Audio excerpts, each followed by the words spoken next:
Tonight on Hipstar Tonight. Now available on iTunes. Purchases now online at hipstar.ca. The original 1-800-NEED-A-GIMMICK.com. Please send your contributions to the Heart and Soul Foundation. It is tonight. Tonight on Hipstar Tonight.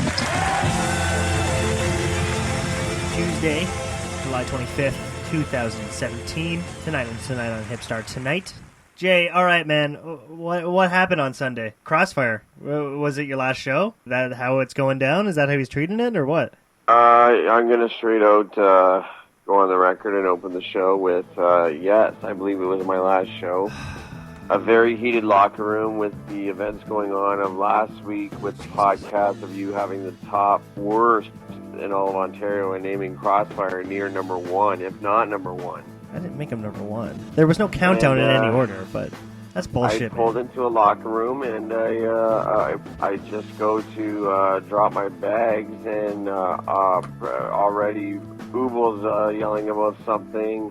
Already Prieston's running upstairs and saying, "What did you say about Crossfire?" Fuck off. And then listen to the episode. I was like, I thought like LaPlante stooged you out, but you're trying to stooge LaPlante out, and then we ended up finding that LaPlante was in the lie, and he was actually a listener of the program, which I was shocked. Yeah, well, that he has internet access. Out to Prieston that we said some words about Crossfire, which ended up actually getting myself and Classic Chris thrown out of the locker room. No. With Customs saying we're the biggest heels in Ontario. So well, it's good that out of all of that bullsh that you got custom-made man approved.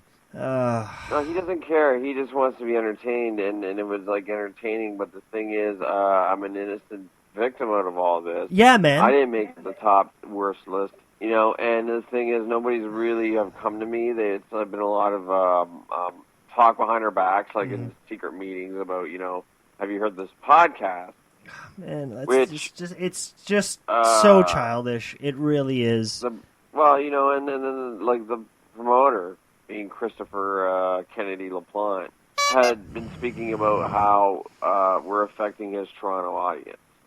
Oh, yeah? You know, yeah, like he's got some of that. He would not pay the gas money to promote out here anyways. We don't have a tour bus coming from Toronto into town. We don't have a shuttle bus, is what I'm trying to say. We don't have any sort of access to any Toronto fans. But I gotta say, it's childish, man. I hate it, and it really irked me today thinking about it because we didn't get a chance to do Monday's show, and the show was on Sunday, and I was just laying in bed up all night, just aggravated because, again, you're taking all this heat for somebody who's afraid to directly talk to me. You went on record on that episode of the Top 10 saying that this is not your list. You will add in and chime in as I go, and you know what? I take full credibility and blame for that because, I made the list. Jay said straight up that I have nothing to do with this. And I think it's childish. I just don't understand why I'm doing a podcast that has zero to do with Crossfire or any of the other 9 companies. Mm-hmm. It's his own separate brand. Exactly. And it's like I'm feeling like I'm not allowed to talk about what I want to talk about on our own podcast. That's what the show is. Like that. That's what the show is. You know, we're talking about promotions, but we're talking about promotions that were never going to work anyways.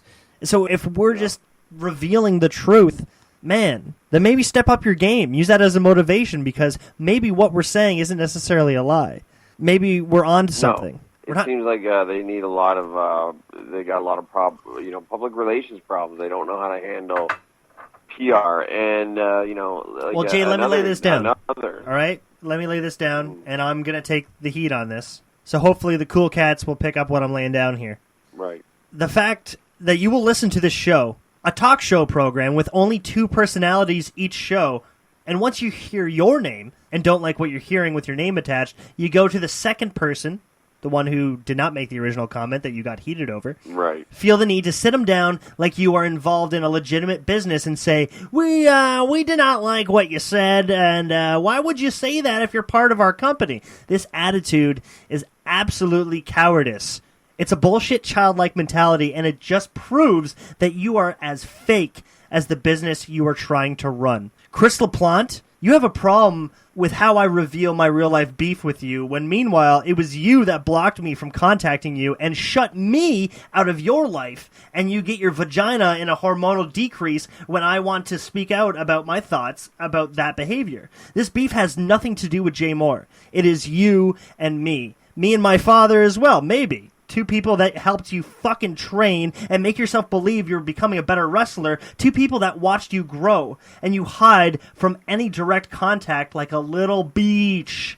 All Jay Moore did for your shitty excuse of a wrestling promotion was promote it, and talked it up like it deserved to be talked about. The only local boy that gives a shit about promoting your joke shows because no one else can fucking bother because your booking is indeed shit. You take it out on Jay because it's easier to talk to him instead of facing your problems head on. If you lose Jay Moore, you lose the only authentic piece of your promotion. You have a problem? You contact me. You've dodged me long enough, so I will never drop your name again. Until I say this one thing.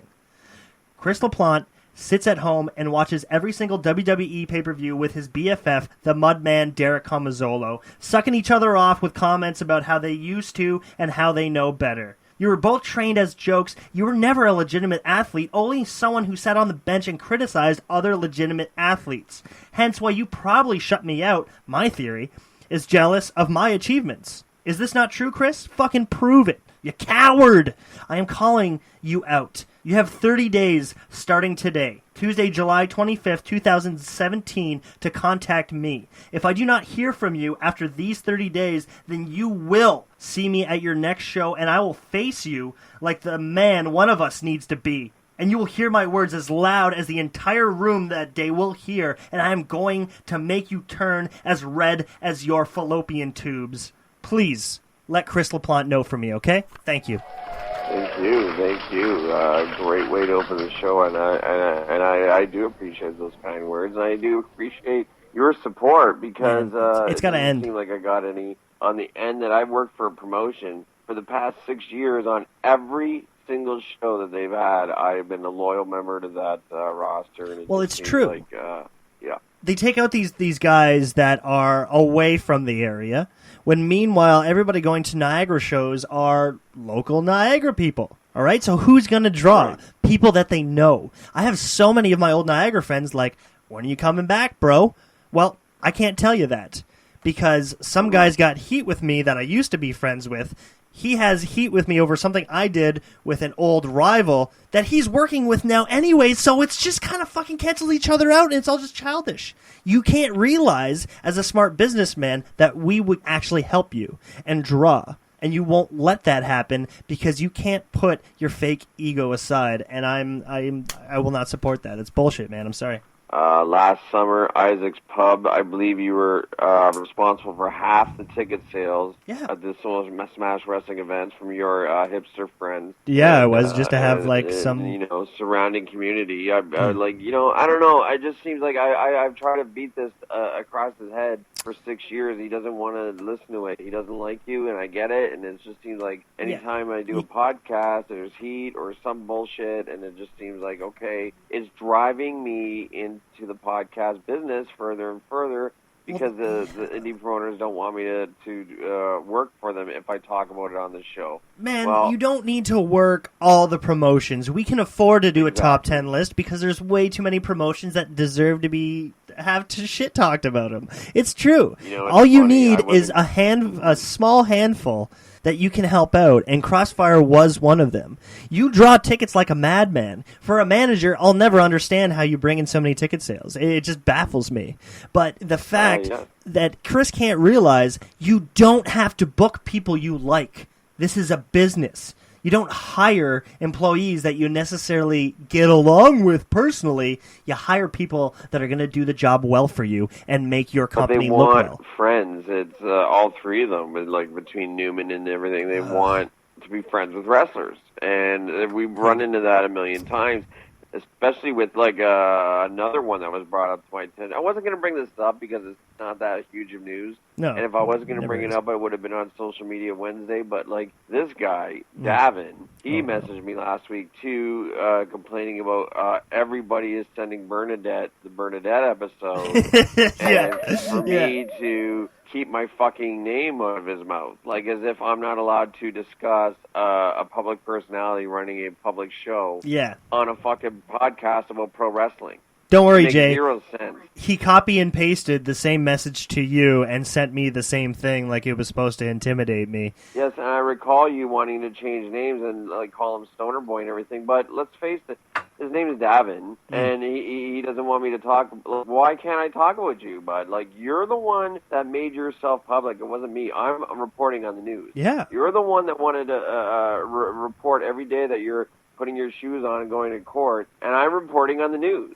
So fuck you, asshole. He can't take the responsibility. Now I don't like you. Yeah, exactly. Now I don't like you. He won't be. We are going to war, you little fucking goddamn AIDS-infected fuck.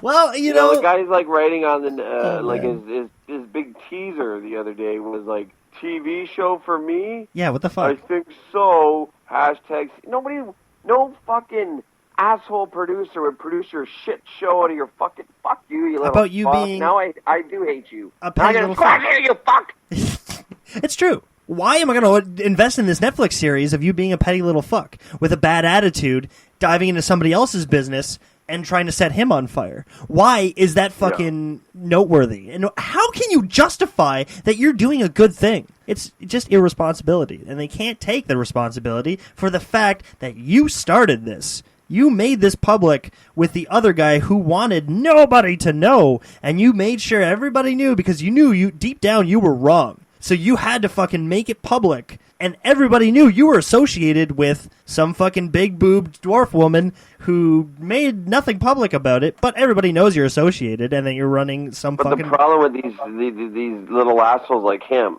I like Bernadette, to be honest with you, as you know. I know you do. I'm like you're going to marry her one day, don't worry. And I'm attracted to her. But this little fuck is always trying to post something in order to generate some heat, It's but true. He's an unknown. Nobody knows who the fuck you are, so when you do that, and when you do it, so no promoter with any sort of fucking self-respect for his promotion or his business would go on and try to draw heat over something that's not there. There's no heat there. You don't know how to create heat. You have no substance. You wouldn't see a fucking Jeff Jarrett posting shit like that. You wouldn't see Scott D'Amore posting shit like that. Even if it was a work. Triple H, they wouldn't fucking just act. Even if it was a work, you don't know how to work, you fuck. You don't even know how to make a sandwich, you fucking piece of shit. Yeah, clearly not, because he's not feeding himself well. Those sunken-in eyes. He doesn't have no money for food. Fucking, he's spending anything that he makes on wrestling shows to try to create them just so he can go on Facebook and say, hey, look what I'm doing. I'm the new Jim Cornette of pro wrestling. You know? Nobody would write me a message that doesn't know me as they keep my fucking name out of your mouth, especially on a show that's reporting on these fucking wrestling promotions in the news, so fuck you. Have you ever met the kid? Have you ever actually met him? I've never met the kid. No, I've never met the kid. Never heard of the kid. I was reporting on the news. I dropped his name as a promoter. I think it was very wrong how he was posting about court cases and anything he could to generate heat and comparing himself to Jim Cornette and trying to fucking... I was embarrassed for him, and I just he can't take the responsibility, and I'm over it. You know what? Like, keep your fucking name out of your mouth. You know what, man?